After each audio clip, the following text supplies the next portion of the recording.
Bedrock Edition 1.20.40 has just been released, and right now I'm just going to be going over all the changes in this update. And now it's quite a few, some of which are actually pretty big.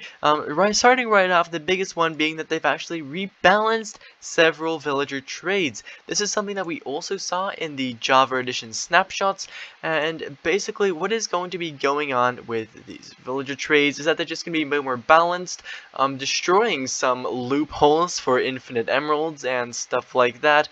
Overall, very welcome changes. Also, I did just want to say that I have covered most of these changes already in my videos I do on betas and previews, so if you want more details about everything, then I recommend you go check out these videos, because there's always a bunch of bug fixes and stuff like that in these updates. Like, there's a few hundred now probably, and I can't go over them all in this video. Anyways, they've also improved several in-game sounds, including the splash sounds when entering and leaving water, which should now be more in parity with the Java edition and should sound a lot cleaner.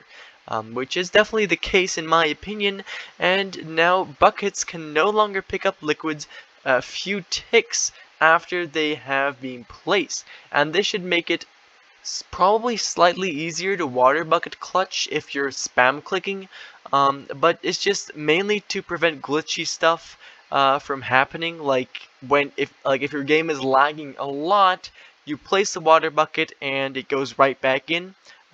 That's what that is going to prevent. So, the zombified villager curing time has now also been randomized between 3 and 5 minutes instead of having a set time.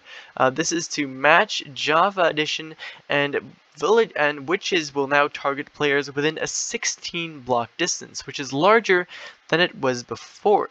Sheep that have been sheared previously and have since grown back wool will now drop wool on death. That was actually not always the case. That was a little bug that had been fixed. Stray cats will now also play a sound when begging for food, and they've also implemented a bunch of changes to bottles. Bottles will now emit sounds when filling from water blocks. Pouring water or potions from glass bottles into a cauldron will now emit new sounds, as well as just some other general things with sounds. A bunch of that. Now, the villager trade rebalancing is actually an experimental feature, so if you want that enabled in your world, you will actually need to turn it on. These changes are also not final, as Mojang puts in bold in the changelogs, and if you have any feedback or do discover something, then definitely report the bug there, or consider letting Mojang know, because they'd obviously greatly appreciate it. So there's a bunch of stuff, all really, displayed largely. The villager changed the most is, I believe, the cartographer, as well as the armor changed a lot too. They've changed structure loot as well, but, overall, a bunch of changes, as I did say. And if you want to read about all those in depth, then I recommend checking out the changelog.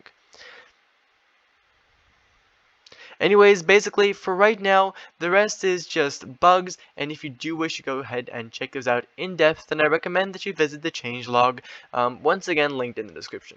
For right now, thank you ever so much for watching, and I hope to see you again in the next one. Bye-bye.